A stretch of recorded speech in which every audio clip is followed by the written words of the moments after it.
பெண்களுக்கு கருப்பையில் தோன்றும் கிருமிகளை நீக்கி வெகு எளிதாக குழந்தை பேரை ஏற்படுத்துவதற்கான ஒரு மருத்துவ குறிப்பை பார்க்க போகின்றோம்.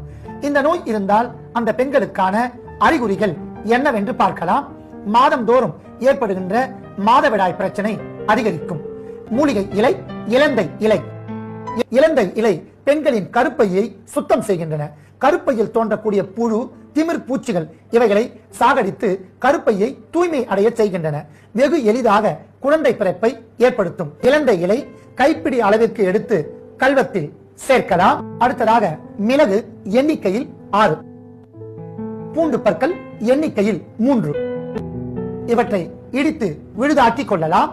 அற்புதமான இந்த விழுதை பெண்கள் மாதவிடாய் ஏற்பட்ட காலத்தில் முதல் நாளும் 2வது நாளும் காலை வேளையில் வெறும் வயிற்றில் 5 கிராம் அளவிற்கு இதை மென்று இந்த விழுதை சாப்பிட்டு வந்தால் படிப்படியாக கருப்பையில் இருக்கக்கூடிய அத்தனை கிருமிகளும் நீங்கிவிடும்.